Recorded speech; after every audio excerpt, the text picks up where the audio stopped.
Hey, welcome back to Fed Up, the number one podcast where you can get up on all things Federal League. I am your host, Josh Stoll. Here with us is our executive producer, Chris Miner. How was your weekend? Weekend was great. It was a nice break for us. We didn't play over the Memorial Day weekend. We had a chance to observe the holiday the way that it was meant to be, with some remembrance and with some barbecue, a little bit of golf, and some sunshine. How was yours? I was focused on everything but the the bottomless pit of sorrow that is an 0-3 start. However, it was a great weekend with family and whatnot, so nothing to complain about. Hey, we've got a fantastic episode lined up for you today. We are going to, of course, do our scoreboard roundup. We'll look at what's on tap for the Federal League. We are without a guest this week, but we are going to take a deeper look at the league leaders. Now that we're almost a third of the way through the season, we're going to look at some of the stats that are available on our brand new website and take a deeper dive onto who's really powering their teams through the first half of this season. Lots of action in the Fed to get to. Even though it was a shortened week with many teams taking a little bit of a breather with the Memorial Day weekend, we still had 9 games that were played in the past week since our last episode. Let's get right into our Max Bat scoreboard roundup. Mother Nature may be one of the big winners of the week, as we saw 4 games lost to weather, but we did have 9 of those games played. We will feature 7 of them here in our roundup. The first being the Metro Loons over the Chaska Voyagers, 12-3. This game last Thursday, Jason Bujold had himself a game. He was 4 for 4, 2 RBI. He also pitched 6 innings, allowed 3 runs, struck out 5, and got the win. Julian Oviedo. We've had an Oviedo sighting. Of course, the former snapper, now with the Loons. He was 2 for 3 in this game, 3 RBI. Logan Pysick had a couple of hits with 2 RBI. Andy Pass, a multi-hit game as well. The Loons all over the Voyagers. The Loons adding Oviedo makes that lineup even more dangerous. Yeah, already potent lineup to begin with. A couple more lopsided affairs on the docket. The Minoka Grays played the Red West Legends, and this one went exactly how you would expect it to. Well, maybe even more so. The Grays, 24. Don't adjust your TV screens, your speakers. It is 24-1 was that final.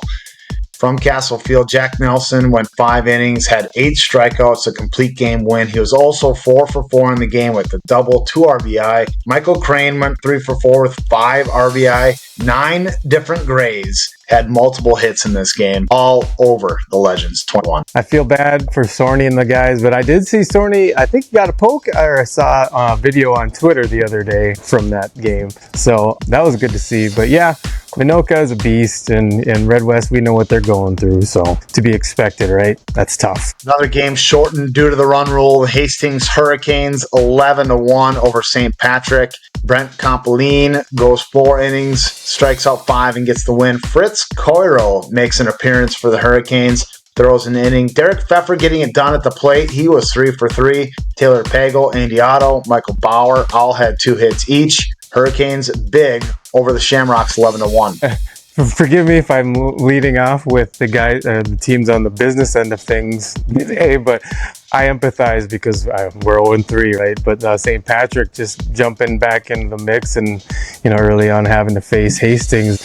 Same song, different verse for those guys so far this year. But I do think they have a big game coming up that I believe we'll probably touch on later. So more to come. The rest of the slate was a little bit more competitive. In fact, we had a couple that were vying for game of the week. St. Louis Park Snappers took on the Burnsville Bulldogs. Snappers win this one 3-2 in extra innings at Bob Bunnell Field. Ian Estrom gets the start for the Snappers. He gave up 2 runs in the first, but the Snappers shut him down from there. Heat Slip, Charlie Rude, all went 2 innings. Tom Cook was 2 for 4 in the game with an RBI. Eric Olson, 2 for 3. Ryan Marshall out there for the Snappers, adding to that league leading historic hit total. He was 1 for 2 in the game. Snappers get the win in the bottom of the 9th.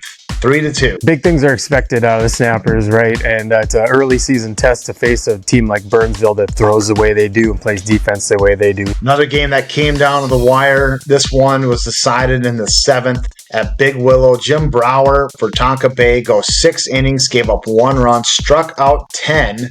but Tonka Bay needed the 7th to walk off against the Rockford Rail Splitters. Brandon Wolf struck out the side in the top of the 7th. He gains the win in the game for the Lakers. Troy Koenig was 1 for 2 with an RBI and a walk. Brandon Bartholomew was 2 for 3 with an RBI as well. Lance Reynolds was sharp for the Splitters. He goes 6 1/3. Does give up those 2 runs, 1 of them earned, struck out 4, but gets the loss.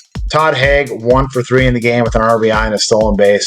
This must have been a really fun game to watch. Well played, 2-1 final. Yeah, and it's those grind them out types of games early on, those early season tests. You like when you pull out of them, you feel really good, especially with a guy, a team that relies, you'd think, so much on a former pro in Brower, right? But just getting him in the mix and then letting everybody else kind of catch up and still maintaining the start they've had is really key for those guys moving forward. Rockford, it seems like they have the potential to be really good any day of the week. The fact that they showed up against those guys doesn't surprise me at all. Yeah, it's a nice benchmark for Rockford to be competitive in that game. Obviously, they would have liked to have come out on top, but definitely a sign of things to come, I think, for them in their season. Really great game, but Tonka Bay comes out on top.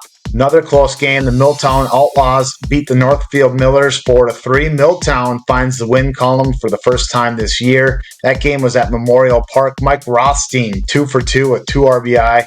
Brent Chain, 2 for 3 with an RBI. Tony Rome picks up his first win as a member of the Outlaws. He goes 6 1/3. Bill Dunker comes in and gets the save. Yeah, we've talked about Milltown quite a bit, early on as we've done this podcast. And, to keep up with the Joneses down in the South, you gotta notch every win you can. Northfield comes to play just like everyone else in the South. So important win for the Outlaws moving forward. Another game in the South with potential AAA impact. The Newmarket Northerns play the Elko Chuggers. A little bit of a rivalry there. The Northerns win this game 9-6 at the Fishbowl. Nate Rost was 2 for 3, had 2 doubles, 3 RBI. Also picked up the save in that one. Derek Bergstrom goes 6.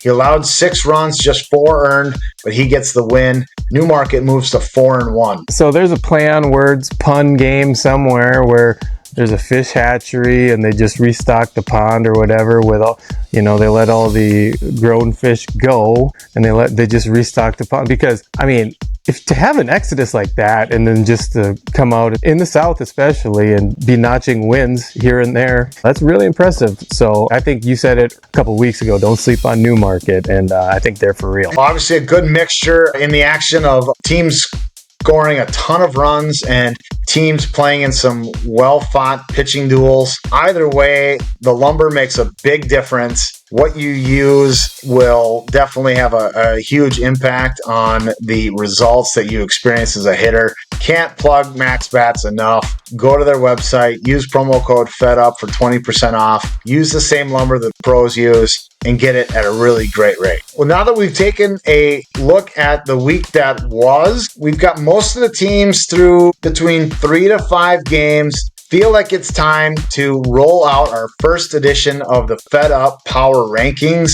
8 teams are still undefeated, so it was not an easy task to divide those into the top 10. 9 teams still winless, looking for their first victory of the season. What do you think's more likely? A team goes undefeated or a team goes winless? I feel like it's more likely to go winless with the competition in this league and the pitching. Particularly, I think anyone can get got, but to overcome that from the other side of things I think it's tougher. So I'll take winless for 1,000.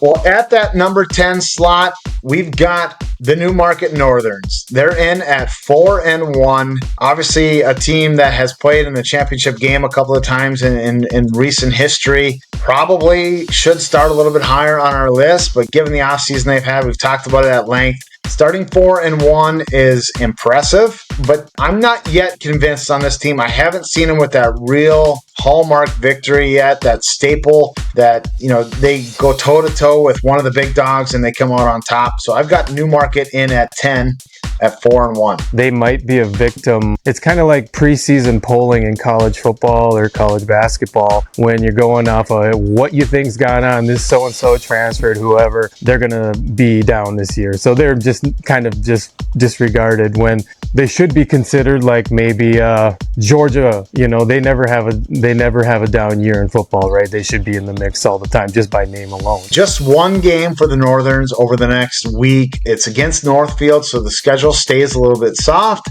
Good opportunity for the Northerns to go to 5-1 as they will host the Millers next Sunday. Number 9, we've got the Minnetonka Saints. It's just one game in for the Saints. Brandon Casadecalvo looked really sharp in that game. I feel like this team is really poised to have a big year. Obviously in the AAA last year, they've got an ace at the top of the rotation that can hit the ball really well, but just too early to really tell on the Saints what their season may look like in the new division. Right, exactly. The new division is the thing, right? We just kind of talked about Tonka Bay and Rockford. And so, everyone expects kind of the same thing from them, I think. It's just what happens from here. They played one game. So I'm sure we'll know more here in the next week or two. Well, big test coming up for Minnetonka as they will host the Burnsville Bulldogs on Friday. They win that game, they might slide up a few slots. Right. I believe they play St. Anthony as well. Both teams that are noted, at least historically, for playing good defense, making the plays you're supposed to make, and throwing the ball well. So you have to have your ducks in a row when you line up against those guys most of the time. So it's a good early season test for Minnetonka, just on their second, third games of the year. Very similar story for the team in our 8th slot. We've got the Waconia Islanders, just one win in. They've added some nice pieces this year. It was an impressive victory their first time out. A little bit of a softer schedule for Waconia to open the year as well. They'll play the Diamonds next week. Waconia 1-0 at our 8th slot.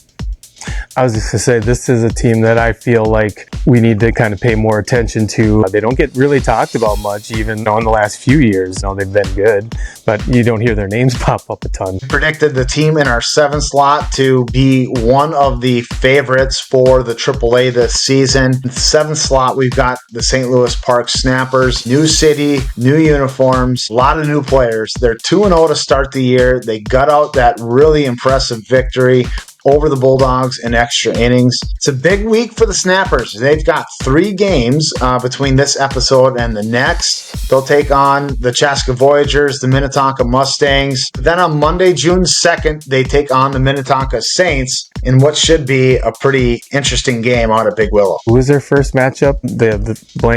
It seems like a kind of gradual ramp up, if you will, to facing off against the Saints towards this, or is it next Monday? So you got the Chaska, who's going through what they're going through, and then the surprise Mustangs. Who knows what happens there, right? And at the 6th slot, they've had a hot start to the season, as most of the teams in our power rankings have. Tonka Bay is 3-0. Brower looked really good in his last start. Brandon Wolf is back and looking strong.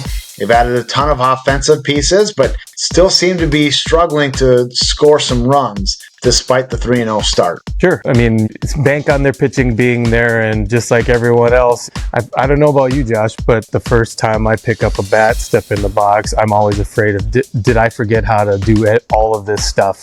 And so far, it feels like I have so far. But anyways, bats, I feel like, are the last thing to kind of come around, at least for us traditionally. So, I don't think that'll last too long for Tonka Bay. Tonka Bay will take on a couple of teams who are struggling right now next week. They'll take on Capital City, who's looking for their first win, as well as the St. Michael Angels, who are sitting at 1-3. Tonka Bay a week from now could be 5-0 and challenging for the top spot in the West. In our 5 slot is the first team to that 5-win mark. It's the Hastings Hurricanes. Maybe a little unfair for a team that has just dominated everybody they've lined up against, including a couple of really good teams. But this team, when it comes down to it, Pfeffer's a nice pitcher. They've got some other really nice pieces. But with all the chips shoved in the middle in a must-win game, I feel like this team still has some things left to prove. Their early exit last year in the AAA this team for me has to go out and beat a couple of those proven contenders year over year. They'll have a chance to do so in their upcoming games. They play Lakeville at King Park. That game is supposed to be Saturday. I know there's been some scheduling issues going on with that one, but all signs point to that game going down Saturday at King Park. And if Hastings holds serve in that game, expect Matt Meyer to go for the Lobos. And if the Storm, right, the Hurricanes can come out on top there, we might be talking about that team in the top 1 or 2 slot. Yeah, I mean, if we were going to go list to list, I probably, just for the sake of argument, I would put them up top just by the fashion that they're winning right now. They're kind of just de-stomping everybody. So that's probably the argument. I don't know how many times I'm going to have to keep doing that, and I'm sure somebody online is going to get pissed about that, irritated about that. But, I think this Lakeville Hastings tilt could just be appointment viewing just by the voices, the strongest voices in each dugout alone, just being there for the entertainment factor for that, let alone the talent on the field. So yeah, I mean, I'm confident. I have Lakeville pretty high still, and I feel like Hastings. If I were to pick one right now, I'd put them up there. Well, I know Nick Tuckner and the Hastings hopefuls will all love for you to keep sounding that hurricane alarm. They continue to roll, but a big game next Saturday with the Lobos. In the 4 slot, we have the beginning of what I would maybe call Mount Rushmore of the Federal League. We've got the East Metro Mammoth, 2-0 on the season.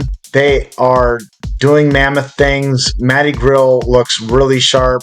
Corcoran's had an unbelievable start to the season, just mashing the ball with a home run and a couple of triples. Nate Stark leads the league in doubles. This team is really deep, really good. They've got one solid pitcher at the top. I know Stark is a nice piece to complement him, but 2-0, we've got the East Metro Mammoth sitting at number 4. Yeah, it's wild to think that in the last maybe year or two, I feel like the Mammoth have kind of gone under the radar, which is wild considering all the chatter and all of this and that 4 years ago or what have you. But I feel like they're perfectly fine with that. Yeah, I would say that's fair. If you're saying Mount Rushmore or Mount Fed or whatever you want to call it, that's fair. And they're another one of these teams that I'm sure will have more to say later in the list at some point this year. Games over the next week for East Metro.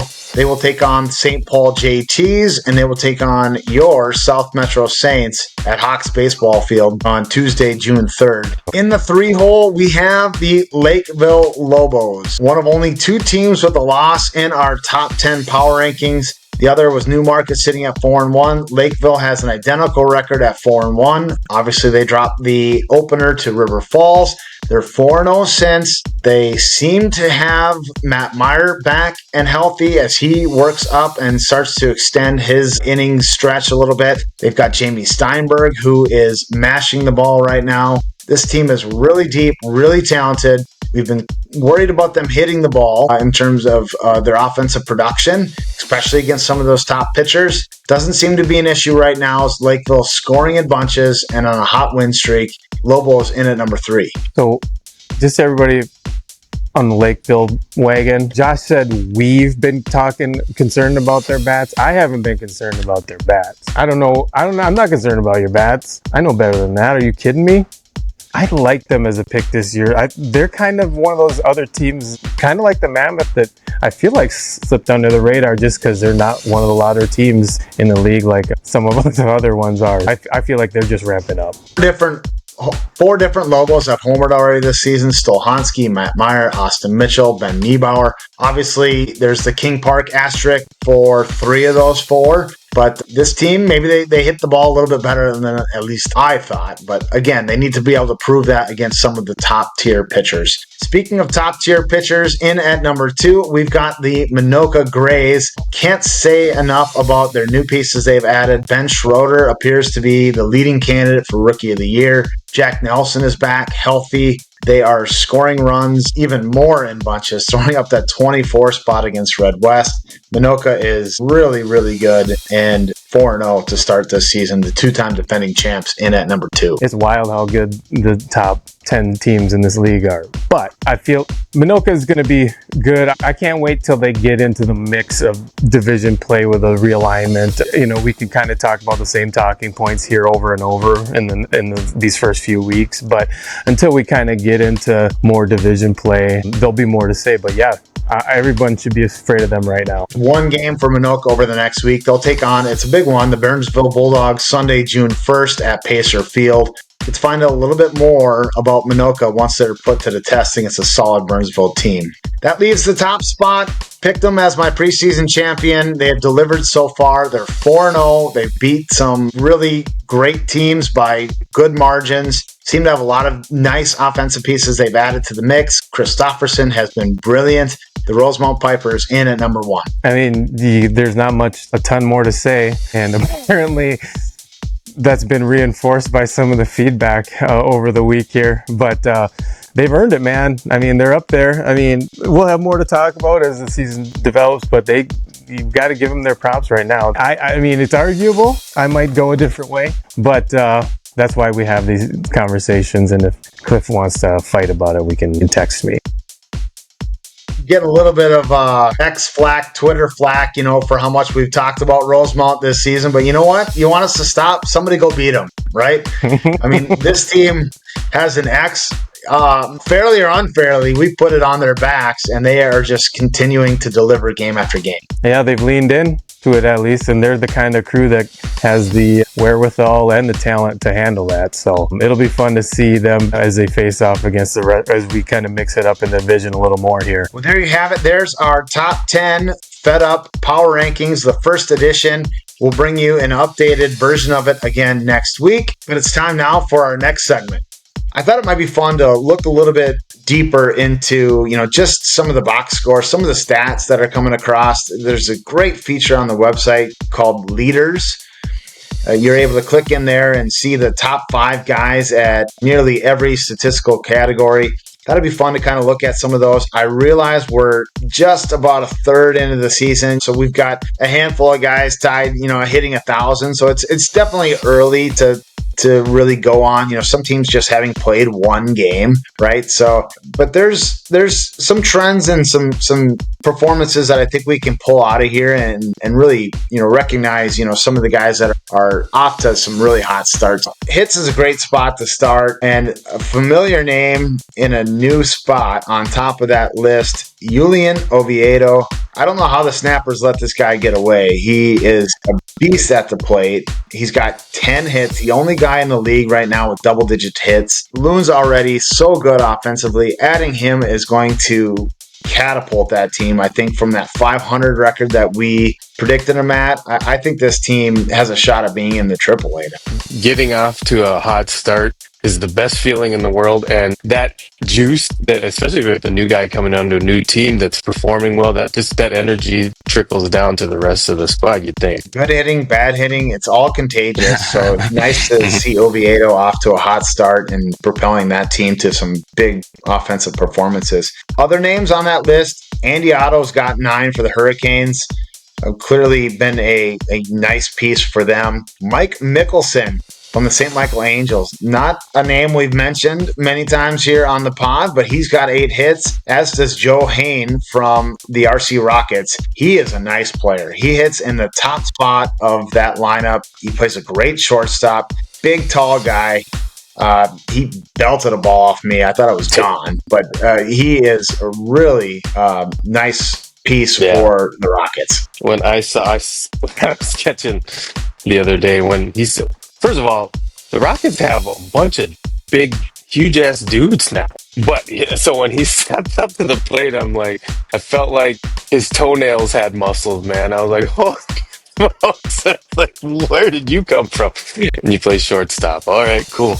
Yeah, he's a freak. But yeah, him and a couple more. Look out for a couple of those guys. I have a feeling they're gonna get a couple more individual guys in that offensive categories this year. Yeah, I agree. So it's Mickelson, Hain, and then Nick Davis from Milltown. All have 8 hits that round out our top 5. Milltown struggling a little bit, as a team. We're well aware of the tough schedule that that they've chosen to start their year with, but Nick Davis getting it done for the Outlaws. We're going to kind of gloss over average. It's one of those stats that, are a little early to tell. A guy could be 1-for-1 here. We've got a bunch of guys hitting 1,000. Some names that I think will stay up there, like Jeremy Sullivan, Ryan Hess, if he's out and playing some games for the Loons. I think he'll definitely continue to be a guy that hits for average, but too early to tell, in terms of the cream rising to the top with average. I say if you're hitting 1,000, stay hot, man.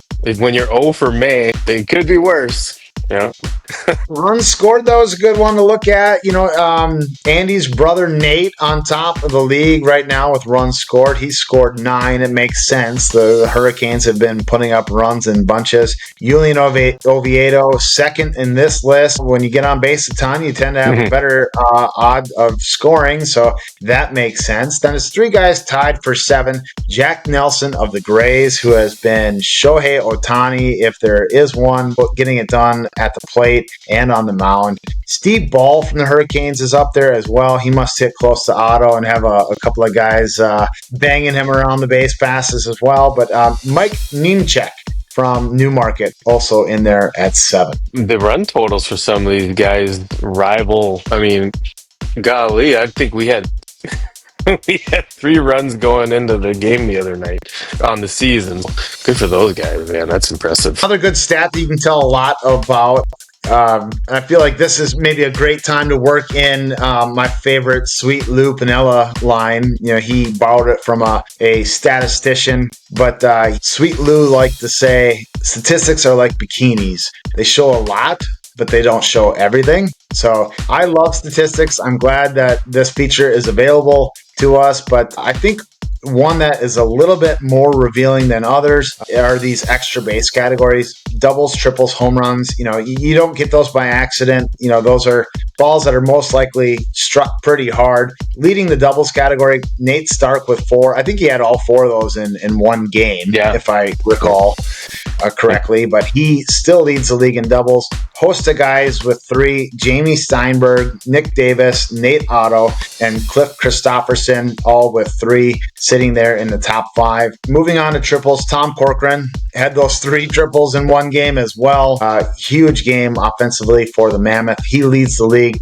Nate Otto, Josh Stoll, Rick Dube, and Daniel Castillo also getting into the mix on triples. Looking at home runs, got a bunch of guys who've hit 1. A lot of Lakeville guys: Matt Meyer, Ben Niebauer, Austin Mitchell. I will say that Ben's home run was in River Falls, so don't take anything away from that shot. That was off Dave Meyer, too. So that was definitely well earned, as were the others at King Park.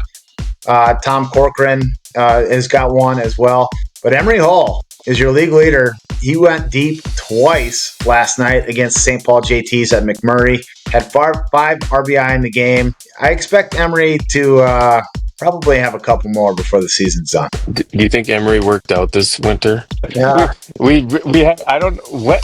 It's crazy how, I don't know, have we mentioned his name in the last few weeks or month? It's like, that's just how crazy good the league is. We're talking about, Emery Hall just hitting 2 home runs. Hey, how's it going? Welcome back. It doesn't help that team is so deep, and so they've only played a couple of games so far, but they just have so many talented players. It's tough to work them all in when you talk about the Mammoth. He's one of the guys that's actually fun to watch, and he's fun to play against too. And he's a really good dude, and you got to watch him on the base paths. That's a sneaky thing. You get caught up in this sexy home run shit. You got to watch him on the base paths. That's his secret. I remember we played them at a game in Woodbury last year, and Emery and a few guys were taking BP for an hour after the game, and my kids were shagging balls in the outfield, but just starstruck at some of the balls he was pounding over the fence. I mean, those guys go through baseballs when they do that, but good for Emery. Clearly one of the more powerful bats in our league. Got 2 last night.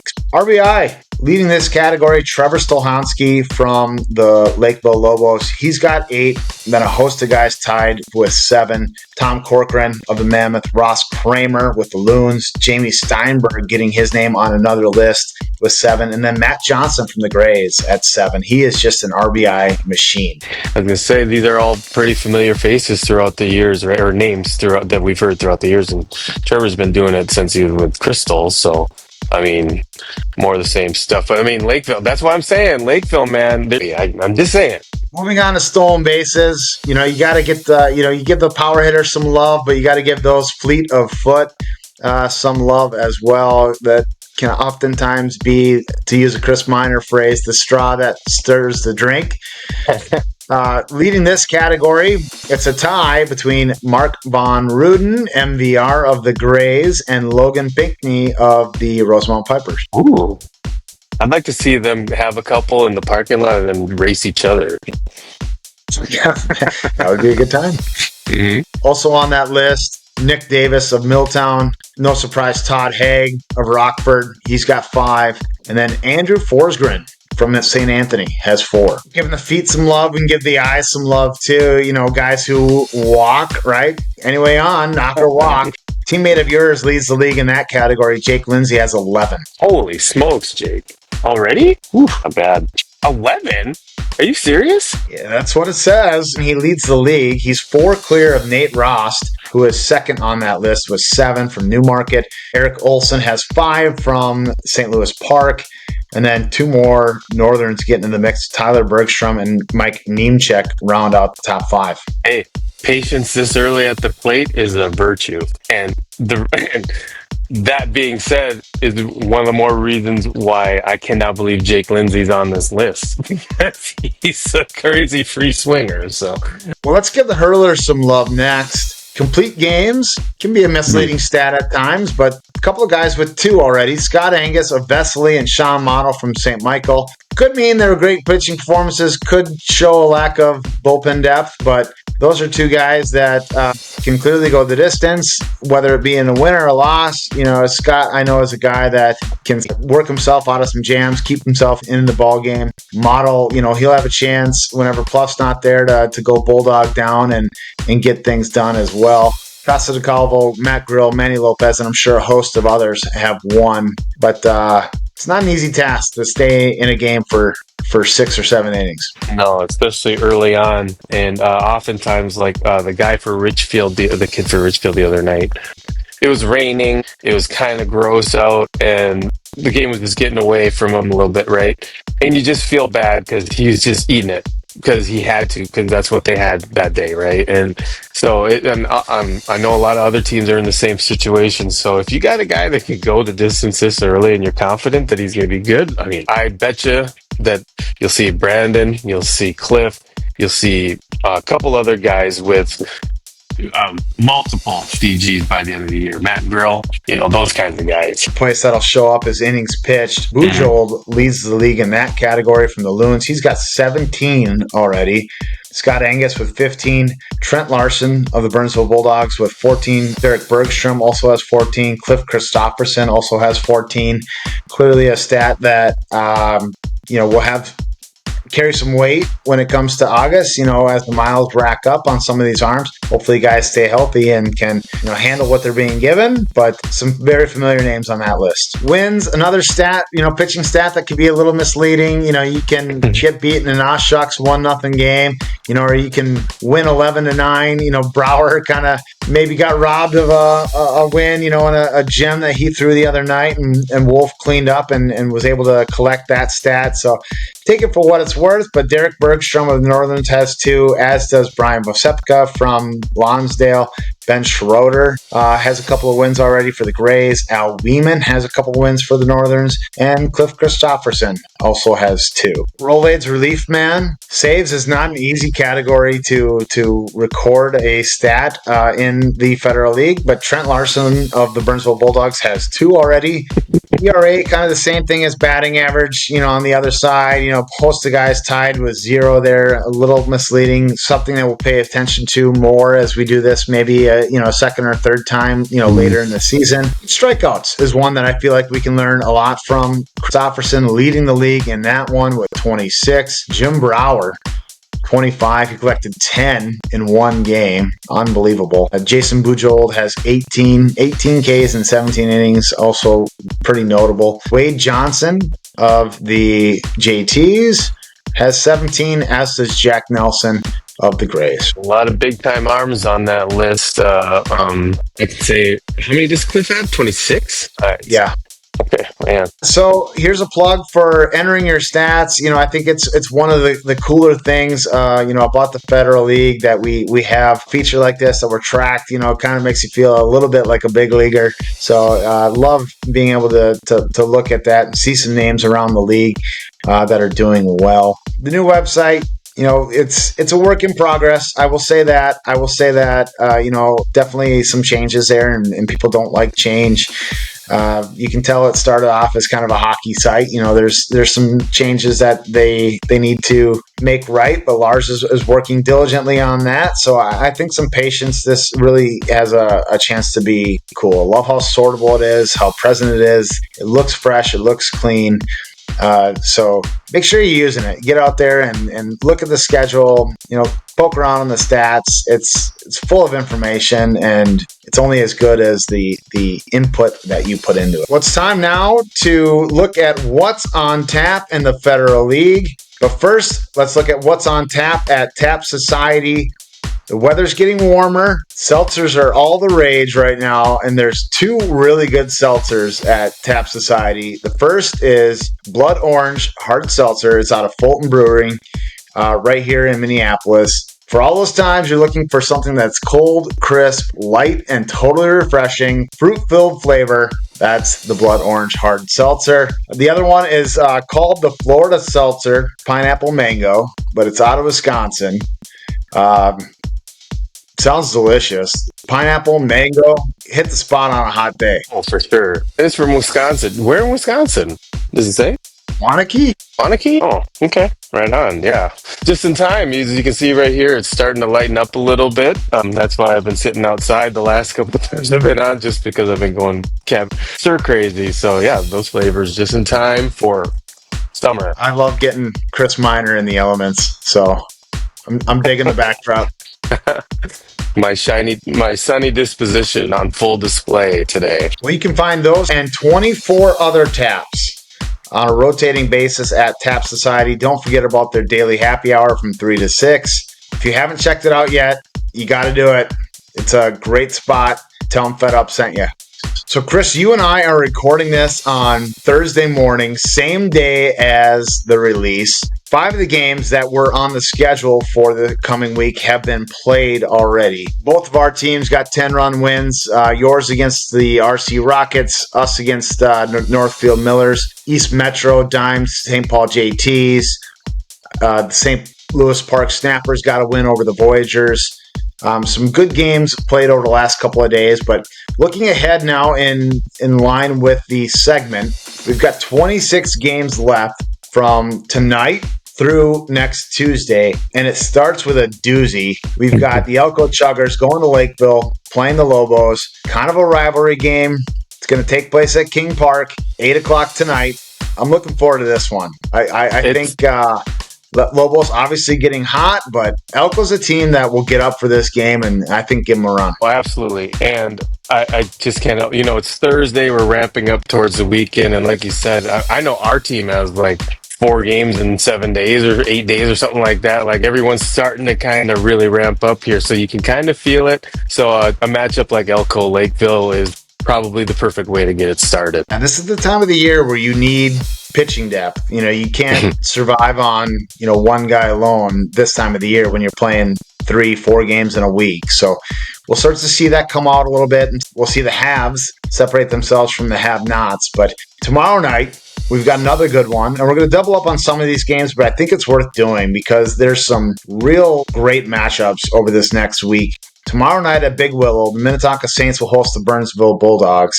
got to think Casa de Calvo is going to go again for the Saints. It's been more than a week since they played, so if he's there, you got to think it's them. Obviously, going to be Larson or Lowen for the Bulldogs, maybe a combination of both. But Burnsville losing that extra inning game a couple of nights ago, I think they're going to be hungry. I think they're going to give the Saints all that they can then hope for. Yeah, and it's wild to say it this early, but each loss is kind of really a big deal right now. So for both of those teams, I think it's going to be a big one. Brandon versus anyone Burnsville throws that I've seen is a guaranteed good pitching matchup to begin with. Yeah, I kind of equate the Federal League schedule to like an NFL schedule. There's 18 weeks in the NFL schedule, right? And 18 games on our schedule. Losing one game, here or there, not going to disqualify you from the top prize by any means, but start stringing a few losses together. You start getting, further down in those division standings, starting to focus on a wild card. It's just it's so comparable in the way that it's a manageable number of games, but it's enough of a sample set to really get a feel for who's playing well and who's going to head into the postseason with momentum. Yeah, for sure. I mean, but it used to be like half of your games in the season were like that, right? Where now it feels like it's about three quarters. So that's a dramatic shift in a couple of years, but it makes it more fun.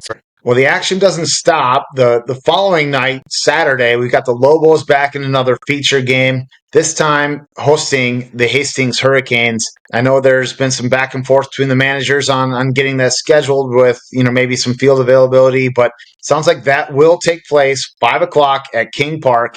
Happy Hour Saturday. We banged on both of these teams quite a bit in the past month or two. So, been looking forward to this one for a minute. I'm on the Lakeville bandwagon right now. I just got a feeling about them. And like I said before, I have Hastings right now. I'd have them as my top team in the power ranks if we're really doing a one-by-one thing. So, awesome. And, the two managers are about as entertaining as you can get as far as on-field personality-wise. So, that'll be a fun watch. Yeah, or you can head at the same time to Legion Field to see the A's take on the Senators. But if I got a few hours free on a Saturday night, if we weren't already playing, I think I'd be at King. That should be a really entertaining game. I'll tell you what, maybe I'll swing by to make sure the Senators are wearing their orange, and then we'll go down to Lakeville and check out the Hurricanes and Lobos. The bit that won't die. The Senators need to go on a heater so I can beat that into the ground. Yeah. Mm-hmm. No, I'm looking forward to that. Sunday, more action. The Burnsville Bulldogs again in a featured game, this time at Pacer Field, taking on the Minoka Grays. Could be Minoka's first real test of the season. They've been in some laughers, some runaways.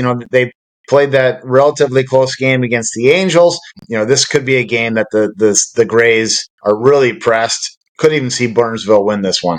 I'd be inclined to agree with you. It is probably their biggest test. However, I have a feeling it's weekend Minoka squad, right? It's not weekday Minoka squad that we happened to catch last year on the wrong day. I think they've been just kind of chilling, just hearing kind of all the noise here, and I think they're ready for this one. Couple more feature games taking place on Sunday. The Rosemount Pipers will host the River Falls Groupers. That's at Rosemount High School. The game is scheduled to start at 6 o'clock. River Falls already proving that they can go toe-to-toe with the best after beating Lakeville. River Falls 2-1 on the season. If it's Meyer or Marks, they got a shot. Absolutely. And I think the biggest thing for them is who makes the trip across the border. For them, typically they play, our experience, feels like they play better at home because they have their full sample of guys pretty much. And when they usually come this way, it's a lighter load, and they're usually struggling past the first pitcher. So what squad shows up for them over the border will be key as well. Big stretch of games for Rosemount. They take on the JTs tomorrow, but then things get really touch and go here for the Pipers. River Falls on Sunday. They got the Mammoth. After that, they play the RC Rockets. They got the A's. But then it's Newmarket, Lonsdale, JT's again. Good. Nut cutting time. Yeah, you never know. I mean, Rosemount's going to have to go beyond Cliff. playing in those games, and we'll see just what kind of run they can put together. But all signs would lead to them, holding serve in most of those contests, but certainly not many opponents in there that they can take lightly. You don't think much about scheduling as old guys. I feel like when we think about scheduling early on, we're like workload, like work throughout the weeks. Like, are we going to have enough pitching to survive that? Availability and all that stuff. You're always going to have that week or two during the summer when it's like 3, 4 games, just a game or two too many. I mean, Cliff's already thrown a lot of innings for them, so we'll see it. Like we said earlier, it's not in time, and it's going to be the same story week by week because everyone's schedule is going to start to kind of ramp up here. Mammoth game is on Friday the 6th. Then they play a doubleheader against the Rockets and the A's on the 8th. So 3 games in 3 days. Ooh. That's going to be a nice little stretch there. We'll get to learn a little bit more about the Pipers and their odds at being a top seed in the AAA. We've got the Rockford Rail Splitters hosting the Waconia Islanders. That'll be just their second game of the season, playing just one in the month of May. So things are going to get pretty fast and furious, I think, for the Islanders. They play again on Tuesday the 3rd against the Chaska Diamonds. But we'll find out a little bit more about what Waconia's got in terms of pitching as they string more and more games together in a closer, shorter period of time. But they'll get all they can handle with the Rail Splitters, especially if they're bringing Todd at the top of that order, just a menace on the base pass. And they're coming off a pretty competitive game against Tonka Bay. So, that didn't end up going their way. And they might be playing with a little bit of urgency as well. I hate to say a team with one loss might already be pressing, but I think you're right. When you're chasing the Minoka Grays, at the top of that division, right? I'm not sure what the Rail Splitters talk about internally as far as their goals go, but they're definitely a team that could sneak in as a wild card in that AAA. If they were to be a top seed in the AA like they were last year, they could clearly make a deep postseason run as well. But you got to think with the group that they have, the window that they have right now, they've got to be thinking AAA because they belong there. I mean, they're on that bubble for sure. Yeah. Year by year, they have the potential to be a AAA team. Well, our last featured game is going to take place on Monday, June 2nd. This one is also at Big Willow. The Minnetonka Saints, though, will be the visitors in this one as they take on the St. Louis Park Snappers. This should be a good one. The Snappers, what I love about them is they stream their games on Facebook, so I've been able to kind of pop in on that and watch. I watched a few innings of the Voyagers game. I watched a few innings of when they played Burnsville.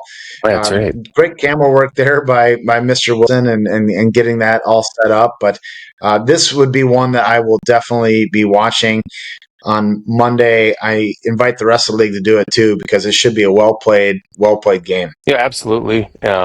Excited to see more of the St. Louis Park squad and how they kind of continue to progress as things kind of ramp up. I've been keeping an eye on how they're using their pitchers. It seems like they like to keep guys on shorter durations. He slips out there for 2 innings. I think so, yeah. They've got Capon, they've got Killian, guys that can clearly go the distance. They've done it hundreds of times before, but they're electing to kind of chop those games up, give teams different looks, keep guys fresh. It seems to be working for them so far. Yeah, it's a luxury that if you have it, I mean, you use it. I mean, we're fortunate enough to have a couple new arms this year. So, I mean, as we always talk about these tricky weekends when you might have 3 games, 4 games, whatever, you save those battles for when you need them. Don't stretch out if you don't need to because you never know what. We've had a guest on here that knows plenty about that. You never know what's going to happen with each throw or pitch. So we hit on about 10 games in that stretch, but all in all, it's 26 games will take place between this episode and our next. Tons of great games out there. There's other teams that are looking for their footing, whether it be St. Michael taking on Tonka Bay or Milltown taking on the RC Rockets. There's a lot of games that feature teams that are looking to establish their identity. Let's be a lot to cover next week and be fun to fun to revisit what happened. Well, that is all the time we have for this edition of Fed Up. Should be a great week of baseball ahead. Looking forward to covering it with you on the next episode. Until then, stay fed. High fly ball into right field. She is gone. Baseball. The grand salami. Willie, Mickey, and the Duke. Welcome to Fed Up.